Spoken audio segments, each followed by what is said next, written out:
Before we open the floor for discussion, let's hear yet another take on alternative distribution, and this time it comes from Alex Moore, who runs the Open Web Advocacy non-profit organization, which promotes the use of web apps, non-progressive web apps, I guess. Please, the floor is yours. Good afternoon, and thank you, Thomas, for the generous introduction. For quite a while now, most tech-savvy people would have come across the arguments surrounding app stores and how gatekeepers dictate how users install apps under the guise of security. But the damaging anti-competitive behavior surrounding browsers and web apps has received far less attention. Open Web Advocacy, the group I represent, seeks to improve the understanding of the harms of suppressed browser competition in the hope that regulators will step in. We believe that this will benefit developers, businesses, and every citizen of the EU. We're extremely grateful for the Commission for the invitation to join this panel and for the prominence it gives to what we consider the greatest issue in tech competition. We're also grateful for the DMA and the enormous potential it has for making significant impact in almost every area of digital competition. The importance of this act cannot be overstated. So, Open Web Advocacy is a loose coalition of independent software engineers who have banded together to make the case that the web is special, that its unique properties can be beneficial to all businesses and residents of the EU by unlocking competition from within today's mobile app ecosystems. This isn't a new role for the web, but significant barriers have been placed in the path of mobile browsers, preventing them from reaching their full potential. Consider today's desktop operating systems. 20 years ago, the web was present on PCs and Macs, but the bulk of our computing took place in native Windows and Mac apps. It wasn't inevitable that the web would become the primary mechanism through which reading, writing, and creation would take place on desktops. But decades of browser competition unlocked capabilities that incrementally allowed a larger and larger fraction of the jobs to be done on your average PC to move to the browser. The web, which started off as a curiosity, became a juggernaut on operating systems because the browser and the organizations that made them were forced to compete on many aspects at once. Not only were the capabilities expanded, but the security and safety of browsers became a competitive advantage, attracting users to new upstarts. Market share was won on the basis of better performance, improved security, and innovative functionality. Today, more than 60% of desktop activity is in the browser. Even very high-end productivity tools like Figma, Photoshop, AutoCAD, Word, Excel, and VS Code run on the web today. Browsers are the most used apps on every desktop OS because they satisfy a huge fraction of user needs. This transition has unlocked incredible benefits for consumers, citizens, and businesses alike. For developers, the cost of reaching users has substantially declined thanks to the web. Users benefit through improved security, the ability to modify content with extensions, and incredibly low friction when trying out new services and sites. This competition is underpinned by interoperability thanks to standards. Unlike other ecosystems, web apps run on many browsers, allowing users to switch to safer, more private, or more helpful browsers without buying new hardware or going through the hassle and expense of switching operating systems. These benefits have accrued to society because browsers were able to access all of the capabilities of the OSs that they ran on. They were able to lower prices for digital goods and make entire classes of applications easier, faster, and safer to access because the most important capabilities of the OS and the underlying hardware could be transferred through standards and through browsers to all of us at extremely low marginal cost. And it's through this lens that Open Web Advocacy looks at the mobile landscape and why we consider it to be fundamentally broken. More than 15 years into the era of smartphones, browsers, and the web have not been able to transmit important capabilities to developers at the lower prices enabled by standards and competition. The current model for app stores that has evolved is one where the vast majority of apps are downloaded from an app store owned by a gatekeeper who controls the the operating system. The gatekeeper then collects up to a 30% cut of all third-party software and digital goods sold to the consumer, not by merit, but by simply utilizing their ability to block or hinder the installation of apps from other sources. The web has the potential to be so much better if only it were allowed to compete on mobile. We are immensely heartened by the clear intent in the Digital Markets Act to enable exactly the kind of competition that we are seeking.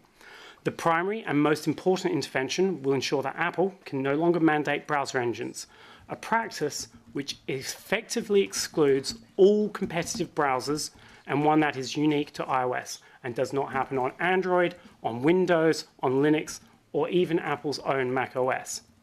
Web apps, through the safety and security of the browsers that power them, need to be given fair and equal treatment with regards to the gatekeeper's apps and services in all aspects.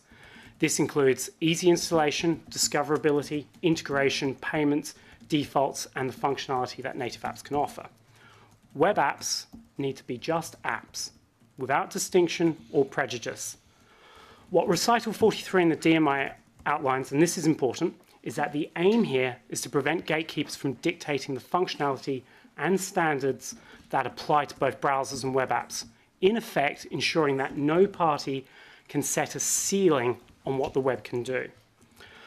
Contemplating a future in which browsers are finally allowed to compete on level ground, we can easily understand from the desktop experience how this can and will improve security for users, deliver better privacy, and aid businesses in reaching users at lower cost. But the details matter enormously.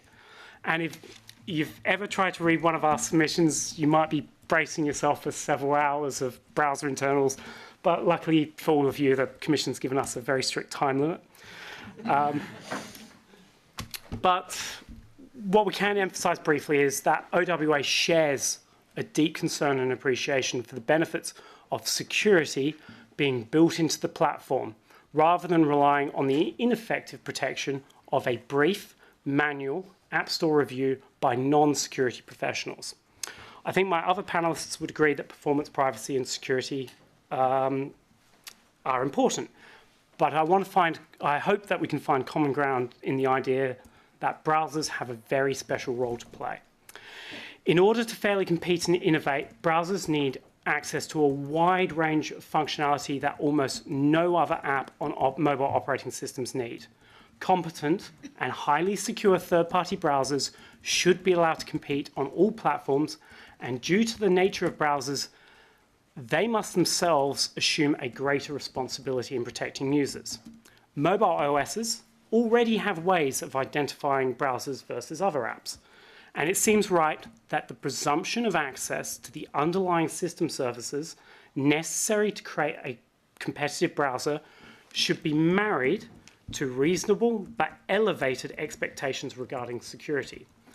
Once access is granted, however, we are confident that users and EU businesses will benefit from the sorts of competition that has created enormous value in portability, safety, and price that we see on desktop devices. We therefore suggest special care and attention be paid to the enforcement of recitals 56 and 57, dual roles, of the DMA with regard to browsers. A broad reading with terms that create a presumption of API access for competent browser vendors, which is necessary to ensure that the goals of the Act are achieved quickly and effectively. We urge the Commission to interpret the named exceptional circumstances in Recital 67 narrowly, and for the next several years encourage competent browser vendors to kickstart competition. A narrow interpretation is also required to prevent malicious compliance under the guise of security. We don't urge this because we have interest in one browser or one browser engine in particular, but rather for the desire of competition. Two of the big themes in the Act are contestability and fairness. The Act spends a long time detailing how its intent is to lower barriers for third parties so that they are able to contest the products of the gatekeeper. We believe that third-party browsers should be able to compete with the operating system's browser using the same engines they deliver safely to every other platform. And we believe that web apps enabled by the functionality, stability, and security delivered via intense competition between browsers should be allowed to contest the gatekeepers' app store and services. Even if difficulties arise in the provision of competing stores, the special role of browsers in providing a safe, reliable, open, interoperable, low-cost, low-friction platform for European businesses and residents should not be overlooked. Browsers can be, in essence, the future of app stores. After all, if browsers are allowed to deliver a write-once, interoperable, secure and powerful platform for apps, one that the gatekeepers cannot demand a 30% cut simply by blocking installation, this will apply a powerful competitive pressure on mobile app stores to the benefit of their developers and consumers. By providing a reasonable, if not perfect, substitute for native apps for a wide class of daily tasks, the web has already proven competition can work and can continually improve our lives. Unleashing this competition in the EU is, in our view, the greatest contribution the DMA can make, but one that will take resolve on the part of the Commission to carry through. We urge courage in unlocking the web's potential for Europe, but note that the implementation of the DMA will have huge ramifications globally. Every regulator will be carefully observing and considering their own regimes, and we commend the European Commission for taking these critical steps for a brighter and more competitive future for digital markets. We believe in a future where companies compete on merit, not lock-in or control over devices they have already sold to consumers.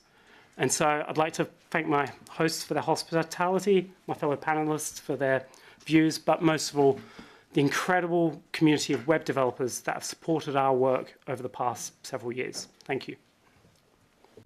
Thanks very much, Alex, for explaining the role that browser engines and web apps could actually play in fostering contestability in these sectors, without getting into all of the technical details as well. Thanks very much for that. Now let's open the floor for discussion.